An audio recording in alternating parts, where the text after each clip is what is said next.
Hello बच्चों, कैसे हैं आप सब? आज की वर्कशीट है 55 और आज डेट है 13 नवंबर। चलिए स्टार्ट कर लेते हैं। तो जैसे कि आप देख रहे हैं, आज का टॉपिक है क्वाड्रिलेटरल्स, जिसके बारे में हम पिछली कई वर्कशीट्स में पढ़ चुके हैं। यहाँ अपना नाम लिख दीजिए और अपने क्लास टीचर का नाम लिख दीजिए। तो सबसे पहले तो वर्कशीट में अब आपको पता ही होगा, पहले वो पूछता है कि अभी तक हमने क्या सीख लिया। हमने क्वाड्रिलेटरल्स के बारे में काफ़ी कुछ सीख लिया है। जैसे हमने पैरेललोग्राम पढ़ लिए, उसकी कई प्रॉपर्टीज़, कई थ्योरम्स हमने पढ़ ली हैं। और हम ट्रायंगल्स के बारे में भी पहले से हम जानते हैं, हमने पढ़ा है वर्कशीट के थ्रू बच्चों। ठीक है? तो इस वर्कशीट में सबसे पहले आप देखेंगे एक इम्पोर्टेंट थ्योरम है जिसके बारे में यहाँ पर बात हो रही है, जो ट्रायंगल की साइड्स की मिड पॉइंट से रिलेटेड है, जो कि मिड पॉइंट थ्योरम के नाम से जानी जाती है। तो एक एक्टिविटी के थ्रू उसे जो है प्रूव करने की कोशिश की गई है। तो चलिए हम भी वो एक्टिविटी कर लेते हैं। मेरे साथ-साथ करिएगा, अपने पास कॉपी, पेंसिल, स्केल और डी प्रोट्रैक्टर जो है वो रखिएगा, जिससे आप एक्टिविटी को आसानी से प्रूव कर पाएँगे।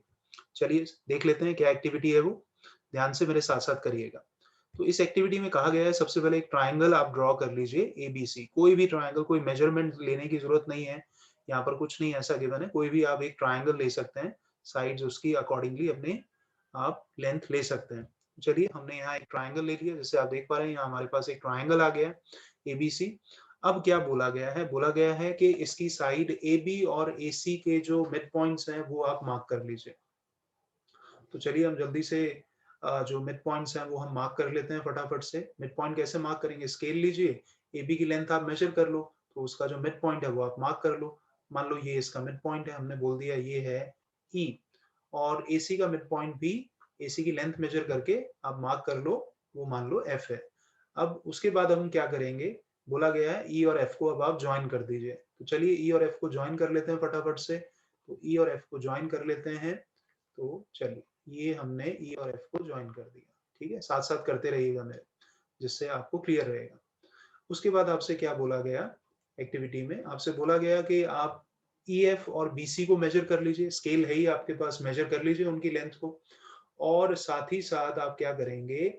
आप मेजर करेंगे एंगल एईएफ। जैसे कि आप देख पा रहे हैं, एईएफ कौन-सा एंगल है बच्चों? ये वाला एंगल है। और उसके बाद बोला गया एबीसी, एंगल एबीसी को भी मेजर कर लीजिए, ये वाला एंगल। डी की हेल्प से आप मेजर कर सकते हैं। तो जब आप ये मेजर करेंगे, सबसे पहले हम मान लीजिए ईएफ मेजर करते हैं। तो अगर मान लीजिए कि मैं मेजर करूँ, ये आ जाए मेरे पास 5 सेंटीमीटर, और स्केल की हेल्प से मैं बीसी को भी मेजर कर लेता हूँ, मान लीजिए ये आ गया 10 सेंटीमीटर। तो मैंने क्या देखा? मैंने ये देखा कि ईएफ जो है वो बीसी की लेंथ का हाफ है। EF is half of BC. ये ज़रूरी नहीं है 5 हो, आपकी मेजरमेंट कुछ और हो सकती है, लेकिन जो भी आपने ड्रॉ करा है, अगर आप सही कर रहे हैं, तो आप देखेंगे ईएफ की लेंथ बीसी के हाफ होगी। और ये अगर आप एंगल मेजर करेंगे डी की हेल्प से, मान लेते हैं जैसे ये मेरा एंगल 40 डिग्री है, मैंने डी से मेजर कर लिया, तो मैं डी से देखूंगा मेजर करके, तो ये वाला एंगल भी मेरा 40 डिग्री आएगा। इसका मतलब ये दोनों एंगल इक्वल है, अगर हम मेजरमेंट ठीक से लिए हैं, मिड पॉइंट हमने ठीक से ज्वाइन करे हैं। तो बच्चों यहाँ पर अगर आप देखोगे, ये जो एंगल है, ये वाला एंगल और ये वाला एंगल, ये कैसे एंगल है? कॉरेस्पॉन्डिंग एंगल्स हैं। जब कॉरेस्पॉन्डिंग एंगल्स इक्वल होते हैं तो लाइंस पैरेलल हो जाती हैं। तो इसका मतलब ईएफ जो है वो बीसी के क्या हो जाएगा? पैरेलल हो जाएगा। ठीक है बच्चों? तो आप इस एक्टिविटी को बड़े ध्यान से समझें, ध्यान से करें, और इस एक्टिविटी को रिपीट भी करें आप, और एग्जाम्पल्स के साथ, और एग्जाम्पल लें, उसके साथ जो है फिर आप इसे करें परफॉर्म। ठीक है? चलिए, तो यहाँ पर अब क्या करें? आपने क्या करना है, जो मैंने बात बताई कि इसी एक्टिविटी को और ट्रायंगल के साथ रिपीट कर लें। जैसे ये ट्रायंगल हमने ले लिया, तो इसको नाम हम दे दें, जैसे मान लो PQR दे दिया। तो इसकी भी कोई भी साइड लेकर, 2 साइड लेकर उनके मिड पॉइंट ले लो। जैसे ये इसका मिड पॉइंट ले लिया, ये इसका मिड पॉइंट ले लिया, तो इनको जॉइन करा दो आप, ये जॉइन करा दोगे। ठीक है ना? तो मेजर कर लो, जैसे इसको आप नाम दे दो सपोज A, इसको नाम दे दो B। तो आप देखोगे कि AB की लेंथ PR की लेंथ की हाफ होगी, और AR जो है, मतलब ये वाला एंगल इसके इक्वल हो जाएगा। इसका मतलब ये दोनों पैरेलल हो जाएंगे। तो ऐसे बहुत सारे ट्रायंगल लेकर आप इस एक्टिविटी को रिपीट कर सकते हो, और आप बार-बार एक ही चीज देखोगे, एक ही चीज पाओगे आप। क्या वो कंक्लूजन होगा जो कि यहाँ पर थ्योरम के फॉर्म में हमें दिया हुआ है? तो कंक्लूजन क्या है? हमने क्या देखा कि भैया, a line segment joining the mid points of two sides of a triangle is parallel to the third side and half of it. मतलब जो मिड पॉइंट को जॉइन करने से जो लाइन सेगमेंट बनता है, वो थर्ड साइड के हमेशा पैरेलल होगा, और उसकी लेंथ का हाफ होगा, ये बात हमें पता लगती है। और इस थ्योरम को बच्चे हम बोलते हैं मिड पॉइंट थ्योरम। ध्यान से याद कर लीजिए, लिख लीजिए, इस थ्योरम को हम बोलते हैं मिड पॉइंट थ्योरम। ओके बच्चों, अब यहाँ पर आपकी वर्कशीट में कहा गया है कि इसका कन्वर्स भी ट्रू है क्या? इसका कन्वर्स मतलब इसका अपोजिट इस थ्योरम का, क्या वो ट्रू है? तो देखिए, जैसे ये एक्टिविटी आपको कराई गई है, इसी तरह से हम एक्टिविटी के थ्रू ये पाएंगे कि इस थ्योरम का कन्वर्स भी ट्रू है। और इसका कन्वर्स ट्रू है तो वो है क्या, स्टेटमेंट क्या है उसकी, वो आप देख लो। A line drawn through the midpoint of one side of a triangle parallel to other side bisects the third side। तो क्या मतलब है इसका, वो आप समझ लीजिए। सबसे पहले एक ट्राइंगल आप ले लीजिए, ठीक है जी। ट्राइंगल की किसी भी एक साइड का मिड पॉइंट ले लीजिए, किसी भी एक साइड का, सिर्फ एक का ही लेना है, ठीक है ना। मिड पॉइंट थ्योरम में दोनों साइड का लिया था, तो यहाँ पर मान लीजिए जैसे हमने ले लिया ये ई जो है, ध्यान रखिएगा, ए बी का मिड पॉइंट है। ई जो है वो ए बी का मिड पॉइंट है। अब बोला गया कि भैया ये जो मिड पॉइंट है, अब आप क्या करेंगे, बीसी के पैरेलल एक लाइन ड्रॉ कर लेंगे। तो बीसी के पैरेलल एक लाइन ड्रॉ करेंगे, लेकिन वो ई से पास करनी चाहिए। तो जब आप बीसी के पैरेलल एक लाइन ड्रॉ करेंगे जो ई से पास करेगी, तो एसी को कहीं ना कहीं तो कट करेगी। मान लीजिए यहाँ कट कर रही है। तो इस थ्योरम के अकॉर्डिंग, जो कि मिड पॉइंट थ्योरम का कन्वर्स है, एफ जो है वो एसी को भी बाइसेक्ट करेगा। इसका मतलब एफ जो है वो एसी का मिड पॉइंट हो जाएगा। ये होती है बच्चों मिड पॉइंट थ्योरम का कन्वर्स, ठीक है बच्चों। तो अगर हमने स्टार्ट किससे किया था, हमने स्टार्ट किया था कि ई जो है वो ए बी का मिड पॉइंट है, और बीसी जो है हमने ड्रॉ करा ई एफ पैरेलल। तो हमने ये देखा कि एफ जो है वो एसी को बाइसेक्ट कर देगा, मतलब एफ जो है वो एसी का मिड पॉइंट हो जाएगा। इसी को बोलते हैं मिड पॉइंट थ्योरम का कन्वर्स बच्चों। तो दोनों थ्योरम्स आपने देख ली, दोनों के स्टेटमेंट पढ़ लिए, उनको समझें अच्छे से, नोट कर लें अपनी नोटबुक में। तो अब यहाँ पर एग्जाम्पल है। एग्जाम्पल बच्चों मैं एडवाइस करूंगा आप खुद करें, आपकी प्रैक्टिस भी होगी। सॉल्व है, देखकर आप उसे कर भी सकते हैं। तो हम एग्जाम्पल को स्किप कर रहे हैं, अब अपनी वर्कशीट से देखकर कर सकते हैं। हम सीधा आते हैं क्वेश्चंस पर बच्चों, बिना टाइम वेस्ट करें। तो ये आपके सामने एक क्वेश्चन है, क्वेश्चन आप पढ़ लीजिए। एक ट्राइंगल की बात हो रही है जिसमें वो राइट एंगल है, मतलब 90 डिग्री है सी पर, और a line through the mid point m of the hypotenuse AB and parallel to BC intersects AC at D। ठीक है जी। तो हमें ये बातें शो करनी है, 3 पॉइंट है हमें जो शो करना है। तो ये फिगर आप देख लें, ये एक राइट ट्रायंगल है एबीसी जिसमें सी 90 डिग्री है, एम जो है वो एबी का मिड पॉइंट है, हाइपोटेन्यूज का मिड पॉइंट है, और डीएम जो है वो बीसी के पैरेलल है। इतनी बात हमें गिवन है। तो पहली चीज हमें शो करनी है कि डी जो है वो एसी का मिड पॉइंट है, ये हमें शो करना है। उसके बाद हमें शो करना है कि एमडी जो है वो एसी के परपेंडिकुलर है, और तीसरी बात आपको दिख ही रही है। तो चलिए शुरू कर लेते हैं फटाफट से, कैसे हम इसे प्रूव करेंगे। तो सबसे पहले बच्चों आप ये देखिए कि हमें ये गिवन है, फर्स्ट पॉइंट की बात कर रहे हैं हम। हमें गिवन है कि m जो है, m is the mid point. m क्या है बच्चों, m जो है मिड पॉइंट है। किसका मिड पॉइंट है, ab का। और साथ ही साथ जो md है, md जो है वो पैरेलल है bc के। अब ये बात हमें गिवन है बच्चों, ये बात क्या है, हमें गिवन है। तो अगर आपने मिड पॉइंट थ्योरम का कन्वर्स ध्यान से सुना, तो उस मिड पॉइंट थ्योरम के कन्वर्स के अकॉर्डिंग, क्योंकि एमडी जो है वो एसी को डी पर कट कर रहा है, तो इसलिए डी जो होगा वो क्या हो जाएगा, डी हो जाएगा मिड पॉइंट। डी हो जाएगा मिड पॉइंट किसका, ऑफ एसी।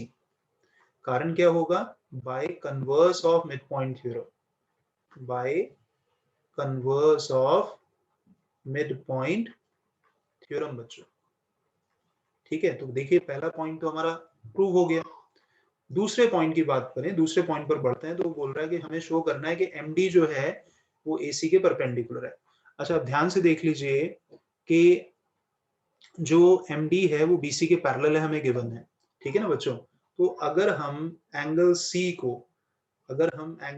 को बोल दें कि ये हमारा एंगल 1 है, इसको बोल देते हैं एंगल 1 है, और यहाँ पर इसको लिख देते हैं ये एंगल 2 है। तो अब आप ध्यान से देखें, एंगल 1 और एंगल 2 किस टाइप के एंगल हो गए, वो हो गए कॉरेस्पॉन्डिंग एंगल, क्योंकि एमडी और बीसी पैरेलल हैं। तो हम बोलेंगे एज एमडी पैरेलल है बीसी के, इसलिए एंगल 1 जो है एंगल 2 के इक्वल होगा, कॉरेस्पॉन्डिंग एंगल्स हो गए बच्चों। लेकिन एंगल 1 कितने डिग्री का है? एंगल 1 90 डिग्री है, ठीक है ना, बट एंगल 1 90 डिग्री है, तो इसलिए एंगल 2 भी कितना हो जाएगा? 90 डिग्री हो जाएगा। अब एंगल 2 क्या है? एंगल 2 ये है, 90 डिग्री हो गया, तो इसका मतलब ये हो गया कि जो हमारा MD है वो AC के क्या हो गया बच्चों? परपेंडिकुलर हो गया। देखो प्रूव हो गई ये बात है, ठीक है ना। अब बढ़ते हैं थर्ड पॉइंट की तरफ, थर्ड पॉइंट पर बढ़ लेते हैं। तो थर्ड पॉइंट अगर आप ध्यान से देखेंगे, उसके लिए सबसे पहले हम क्या करते हैं, दो ट्रायंगल कंसिडर कर लेते हैं फटाफट से। कौन से दो ट्रायंगल कंसिडर कर लेते हैं? एक ये वाला ट्रायंगल जिसका नाम है MAD, और एक दूसरा ट्रायंगल जिसका नाम है MCD। तो ये दो ट्रायंगल हम ले लेते हैं बच्चों फटाफट से, और इनको कॉन्ग्रुएंट प्रूव कर लेते हैं। तो हम लिख देते हैं इन ट्रायंगल MAD, मैड बन गया है ना, MAD एंड ट्रायंगल MCD, इन दोनों ट्रायंगल को बच्चे हम कॉन्ग्रुएंट प्रूव करने की कोशिश करते हैं। तो सबसे पहले आसान पार्ट, MD जो है वो MD के इक्वल है। क्यों इक्वल है भाई? कॉमन है, बहुत ही आसान है। इसी तरह से अगर आप देखोगे कि एंगल MDA इक्वल हो जाएगा एंगल MDC के। क्यों होगा? दोनों के दोनों कितने हैं? 90 डिग्री हैं, ठीक है जी। और इसी तरह से आप देखोगे कि AD जो है वो CD के इक्वल होगा। AD CD के क्यों इक्वल होगा? क्योंकि हमने फर्स्ट में प्रूव करा है D जो है वो AC का मिड पॉइंट है, D जो है AC का मिड पॉइंट है, इसलिए AD जो है वो CD के इक्वल होगा। तो इसीलिए ये दोनों ट्रायंगल हमारे कॉन्ग्रुएंट हो जाएंगे। लेकिन कॉन्ग्रुएंसी कौन सी होगी? कॉन्ग्रुएंसी होगी SAS कॉन्ग्रुएंसी रूल बच्चों, ठीक है ना। तो जब ट्रायंगल कॉन्ग्रुएंट होते हैं तो कॉरेस्पॉन्डिंग जो साइड्स होती हैं वो इक्वल होती हैं। तो इसका मतलब अगर हम बात करेंगे MA की, तो MA की जो कॉरेस्पॉन्डिंग साइड होगी वो होगी MC, ये हो गई। तो कारण दे देंगे यहाँ पर CPCT, ठीक है ना बच्चों। इसको अगर मैं A पॉइंट बोल दूं, अब आप ध्यान से देखो कि हमने शो कर दिया कि AM जो है वो CM के इक्वल है, ठीक है ना, ये A पॉइंट में हमने प्रूव कर दिया। लेकिन हमें ये पता है कि जो हमारा MA है वो AB का आधा है। MA is equals to half of AB। क्यों है? क्योंकि M जो है वो AB का मिड पॉइंट है, ये बात तो हमें गिवन है। तो अगर मैं इस पॉइंट को B बोल दूंगा, तो फर्स्ट और सेकंड पॉइंट को अगर हम मिला दें from A and B, A और B से हमारे पास क्या कंक्लूजन आ जाएगा? MA जो है MC के इक्वल भी है और MA जो है हाफ AB के इक्वल भी है। तो इसका मतलब ये हो जाएगा कि MA is equals to MC is equals to half of AB। थोड़ा सा बस वर्ड्स का ही हेरफेर है, क्योंकि यहाँ पर MA तो ठीक है लिखा हुआ है, लेकिन CM आप सोच रहे हैं CM, MC जो है उसको आप CM लिख दीजिए। MA is equals to CM, क्योंकि MA और MC जो है एक ही लेंथ को रिप्रेजेंट करेंगे। तो इसलिए हमारा ये वाला पार्ट हो गया बच्चों प्रूफ, ठीक है। तो हमने इसमें converse of mid point theorem का यूज करा बच्चों। चलिए बढ़ते हैं नेक्स्ट क्वेश्चन पर जो आपको करना है। ये आपके सामने नेक्स्ट क्वेश्चन आ गया। ABCD हमारे पास रेक्टेंगल है और PQRS उसके साइड्स के मिड पॉइंट्स हमें गिवन है। हमें शो करना है कि जो क्वाड्रिलेटरल बनेगा PQRS वो एक रोम्बस है बच्चों। अच्छा, रोम्बस भी एक पैरेललोग्राम होता है, और रोम्बस की खासियत ये होती है कि उसकी ऑल साइड्स इक्वल होती हैं, ये बात आप ध्यान रखिएगा। तो सबसे पहले तो आप इस क्वेश्चन को प्रूव करने से पहले आप लिख दें कि गिवन क्या है। तो गिवन तो क्वेश्चन से ही लिख दें, क्या लिखेंगे? गिवन में ये आ जाएगा ABCD रेक्टेंगल है भैया, ये सब बात यहाँ तक रेस्पेक्टिवली तक लिख दें, ये गिवन में आ जाएगा। अब प्रूव क्या करना है हमें, वो भी क्वेश्चन से ही मिल जाएगा। टू प्रूव, वो कहां से मिलेगा? वो यहाँ से मिलेगा कि हमें शो करना है यहाँ से कि quadrilateral PQRS is a rhombus. ये कहाँ लिख दीजिए? ये लिख दीजिए टू प्रूव में, ठीक है। नहीं, अब कंस्ट्रक्शन हमें करनी है, तो कंस्ट्रक्शन हमें क्या करनी है? कंस्ट्रक्शन हमें ये करनी है कि A को C से ज्वाइन कर लेना है। तो यहाँ लिख देते हैं ज्वाइन AC। चलो ज्वाइन भी करा देते हैं, ये हमने ज्वाइन करा दिया, ठीक है बच्चों। चलिए अब इसके प्रूफ पर बढ़ते हैं फटाफट से।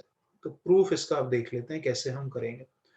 इसके लिए सबसे पहले हम क्या करते हैं, एक ट्रायंगल पर फोकस करते हैं। आप भी फोकस करिए उस ट्रायंगल पर। ट्रायंगल है बच्चे हमारा एबीसी, आपको देख पा रहा होगा, ये हमारा ट्रायंगल है एबीसी, ठीक है ना। एबीसी ये हमारा ट्रायंगल हो गया।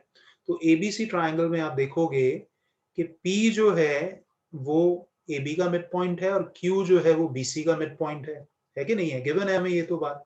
तो हम यहाँ लिखेंगे, क्या लिखेंगे, in triangle ABC, ABC triangle में P and Q are the what? Are the midpoints. किसके midpoints हैं? Midpoints हैं of AB and BC, ठीक है ना। तो अब यहाँ कौन सी थ्योरम लगेगी, क्योंकि दोनों मिड पॉइंट है तो मिड पॉइंट थ्योरम लगेगी बच्चों। So therefore mid point theorem ये कहती है कि भैया PQ जो है, PQ वो पैरेलल हो जाएगा AC के, और PQ जो है वो AC का हाफ भी हो जाएगा। तो हम यहाँ लिख देंगे कि PQ is half of AC and PQ is parallel to AC, ठीक है ना बच्चों। कौन सी थ्योरम? मिड पॉइंट थ्योरम, बिल्कुल सही। मिड पॉइंट थ्योरम हमने लगा दी यहाँ पर, इसको हम बोल देते हैं पॉइंट नंबर 1। इसी तरह से अगर आप ऊपर एक ट्रायंगल देखोगे, वो है बच्चों एडीसी। तो एडीसी ट्रायंगल अगर आप ध्यान से देख रहे हो तो एस जो है वो एडी का मिड पॉइंट है और आर जो है वो सीडी का मिड पॉइंट है। तो इन दोनों को ज्वाइन करेंगे मिड पॉइंट थ्योरम के अकॉर्डिंग, तो जो एस आर है वो एसी के पैरेलल भी हो जाएगा और एस आर जो है एसी के हाफ भी हो जाएगा।